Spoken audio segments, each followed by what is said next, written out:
Hello everyone, Travis here, and welcome back to my channel. We are in the world of Open Roller Coaster Tycoon 2 today. Basically I wanted to give a little bit of an update for my Mega Park, which obviously is the main series I have going on my channel right now. I did some off-camera work that I wanted to kind of show off a little bit, and then we will move into a time-lapse a little bit later in the video.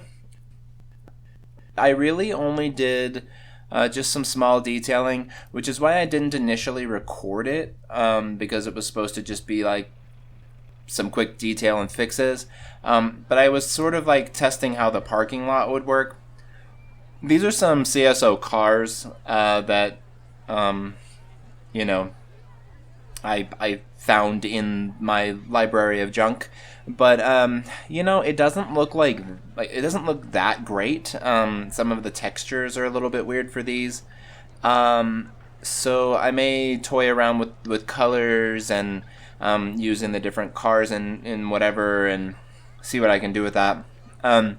If you suspend your disbelief a little bit, you get the sense of how the parking lot is supposed to be laid out. I may do some striping with some CSO little like strips. I may even remove this pathing and put custom scenery pieces down that will fill the area. That creates less glitching and issues with guests. But I haven't decided that yet, if I'm going to be lazy or not.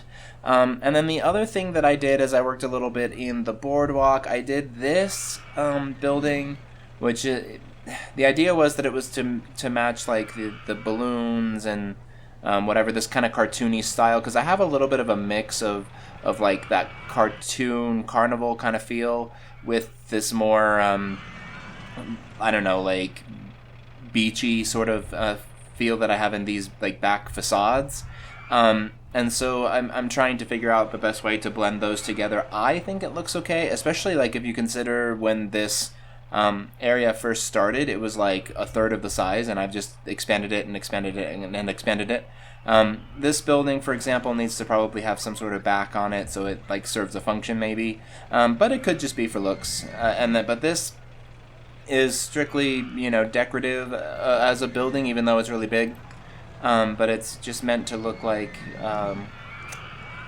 you know, like one of those buildings that would have a bunch of games in it or whatever, ring toss and cornhole and whatever. This building is like the sort of in between of the where the entry plaza comes into it. That's one of the buildings I'm gonna redo in the time lapse.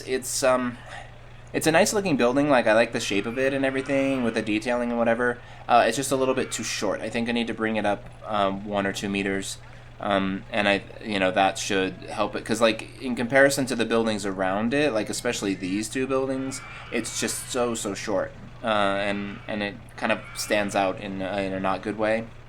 I may get to this restaurant building today. That's something that I've been kind of like figuring out how I want to go about doing. But the main part of the time lapse I think is going to be over here, depending on when I get back in here, what ends up happening. But yeah, so that's it for now. Here's a zoomed out view of the park. It's getting there. I know we were working a lot over in the Alpine area, but I'm going to move away from that for a little bit, because I'm just not like feeling like in the mood for that style at this moment. I also need to do a little bit more work on the bobsled, because it's kind of like boring and whatever. Like I personally like the way the layout looks, but it needs to be relatively popular to the guests. So we're gonna see what we can do with that, probably off camera, and then that will be shown to you at a later date. But anyway, stay tuned, and I will be back with you here in a second. Alright, here we go. So, for starters, like I said, I'm going to be raising this building up. I decided to go with 1 meter, one additional block higher, but it's actually still a little bit too low. But by the time I noticed that, I decided that it was just too far gone at that point.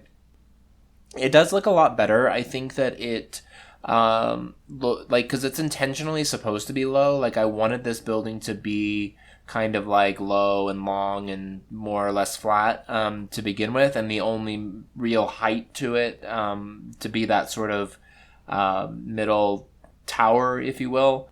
So that was intentional, but it definitely has to look good in relation to the buildings around it, and I think it does. I know that some of you might be thinking, like, all of these buildings look different, there's so many different textures and whatever, and, maybe that's true, but there are a couple of things happening here. The first one is that I'm right in the entrance, right? Or I'm transitioning from the entrance into this themed area. So there's going to have to be a little bit of like a transition between the building style of the entry plaza, which is already eclectic, and the building style of the boardwalk. Now, the boardwalk in and of itself is a little bit of a problem involving that because it's got two different styles already as well, and that's partly because I started out in one style and then came back months and months later and decided to add on to it in a different style without completely replacing the older stuff. But also because my argument for that is that this park developed over time in like the hypothetical real life version of this park.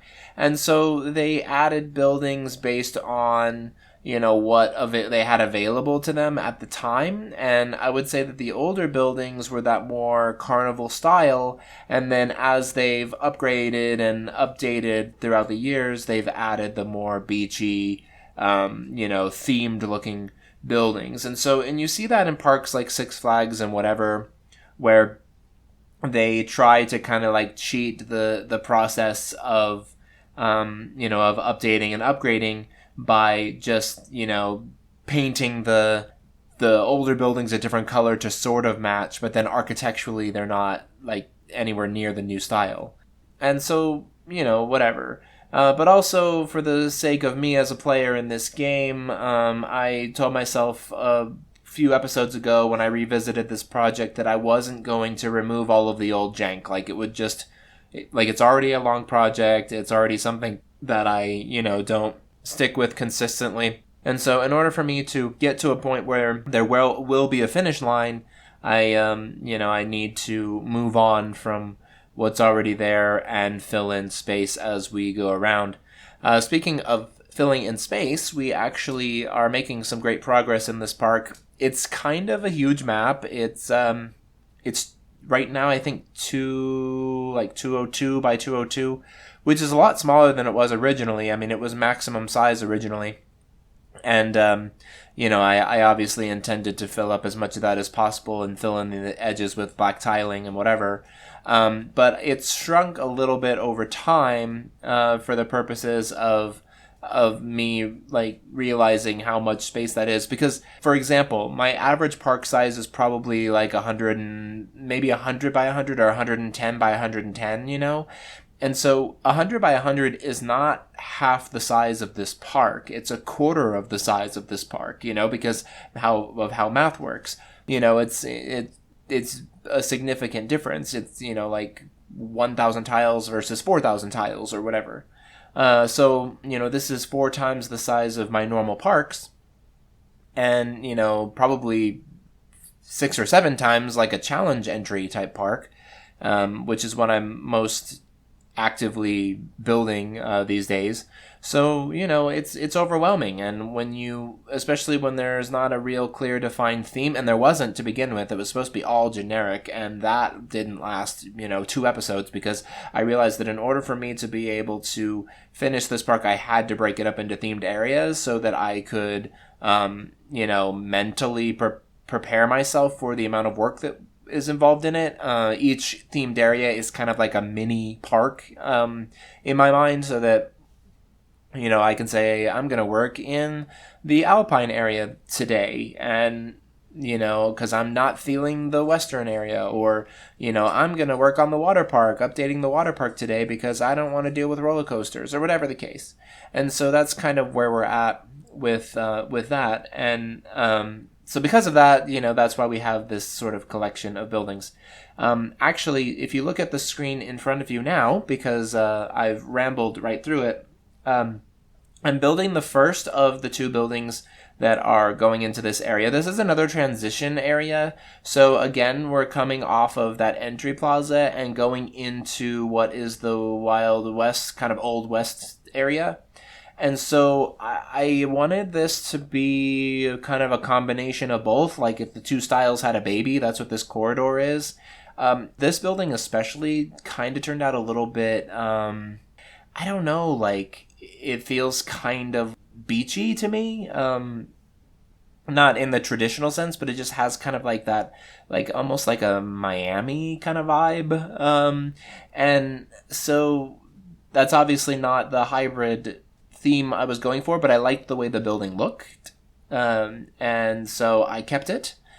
And the building right across from it is more or less the same style. I just flipped a couple of the details that you'll see when I get over there. And then it also has this extra extension where that bathroom is, where the restroom right there is. And so it's got that as well going for it. Of the two buildings, this first one is my favorite. I think stylistically this one has the better presence.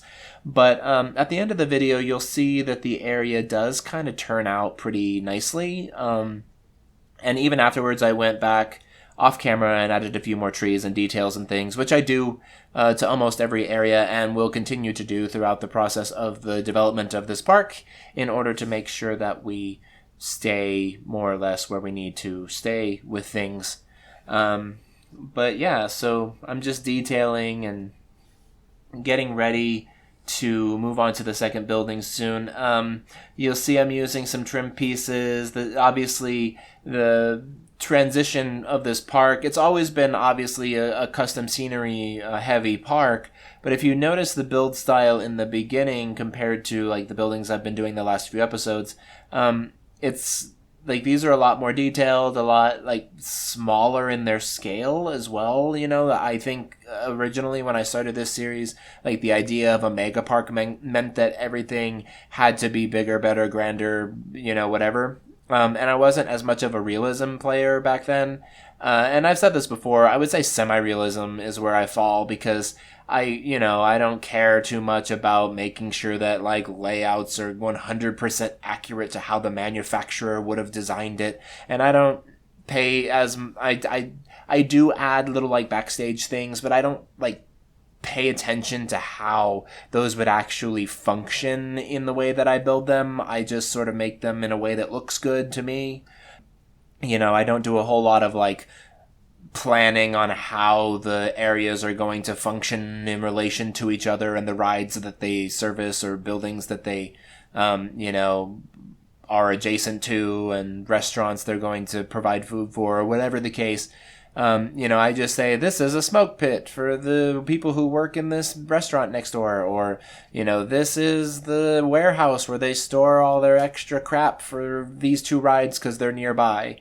And logistically, there might not even be a road to get there. So it's like, how do they even get the stuff in the warehouse? So that's kind of the semi-realism category that I fall into.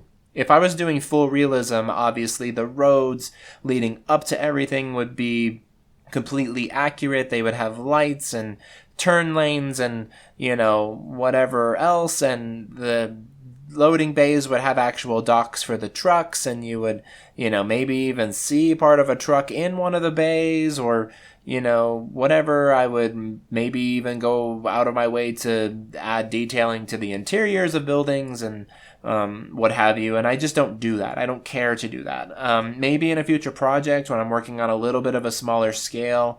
But if I were to do that kind of detail in this park, or a park of this size, I would eventually run out of objects. Like, there is a max number of objects a map can have, and custom scenery already pushes that limit compared to like NCSO. But I would definitely hit that. And two, it would just take me, years longer than it needs to take. It's already taken like 3 years. So, let's finish this before 4 years comes around. That's the goal, to finish it in 2020. And I think I'm on schedule for that, depending on if I stay motivated enough to keep tinkering with it. Some days I'll log in to make progress, and then I don't make any progress because I just sit there and stare at it for 20 minutes trying to decide what I want to do with it. And then other days I'll log in with the expectation of just, looking at one or two little details, and then I'll redo a whole area or something. So it just depends on where I'm at. The motivation comes and goes.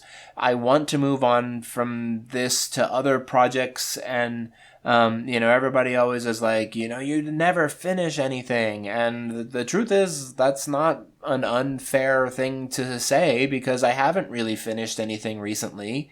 I think the last thing I finished was whatever single project I had before this. There's been a couple, I don't know, what was it, River Country maybe? But that was like 2 computers ago even. So I think there may have been something else between River Country and this park, but it doesn't matter. And then of course there's been a couple of collabs in between, and those only got finished because the people I was collabing with finally decided to do something with them. One in particular for the Europe park, Charles, he was like, hey dude, we're gonna finish this or what? Like, we've been sitting on this for months. And that park was funny because we actually got a head start on it, and we all had, I think, 2 episodes under our belt by the time we actually posted the first installment of that, and we still managed to fall behind at some point. Collaborations are great. I love them. That's been some of the most fun I've had in this game. But at the same time, like, they're a lot of work. It's almost like group projects in school. There's always some issues that are going to come up. One person's going to pull more weight than others. Some people are going to suddenly become unresponsive or, whatever. And in this case, like, nobody screwed anyone over. Like, I'm not saying that. It's just we all got busy, and, we all got bored with the game or bored with the project or whatever. Like Seasons, for example. I mean, that park, I didn't like that park since, like, the very first episode I did, because I don't know, I thought the theme would be great, and I would go in and I would have all these inspired ideas, and then I went in and I just sort of built a couple of buildings and was like, yeah, this isn't my thing. And you just don't know until you start to do something like that. And I obviously wasn't the only one who ended up with that sort of feeling about it, but it's all good. Like, maybe we'll revisit that park someday. None of them even really do YouTube anymore, so if it's gonna be up to anyone, it's gonna be me. But at least for now, that park is good as dead. And then the other thing that people bring up still is SimCorp, the sort of industrial theme park that I had started after this one, but I guess a couple of years ago now. And that one intimidates me every time I log in. Like, I think the architectural style that I started with in that park, like the entrance building in that park, is super awesome. And then the other couple of buildings that I have there are pretty cool. I mean, I did a lot of experimental things with trackitecture, which I don't really do. And I didn't have a plan of what I wanted it to do, but then the other day I went in there and I actually started kind of sketching things out a little bit, and maybe that's something that'll come up at some point eventually. I've also been invited on to do a couple of collaborations with other people that might not be as YouTube oriented, but we'll see how that goes. So And then I also, of course, have my collaboration with Wantera, the Studios Park, which we will get back to. That's something we've already talked about, so we got to keep that one on the list too. I definitely need to finish this up. In the meantime, this is kind of like my main focus right now, because I know that if I don't force myself, I just won't finish it. But anyway, that brings us to the end of the video. I've managed to talk your ear off for yet another 20 minutes, so yeah, go me. I want to thank you all for watching. Leave a comment down below letting me know what you think of this, and give this video a thumbs up if you like what you see. Subscribe if you haven't already. And with that said, you all have a great morning, afternoon, evening, night, etc., wherever you are in the world, and I will see you all next time.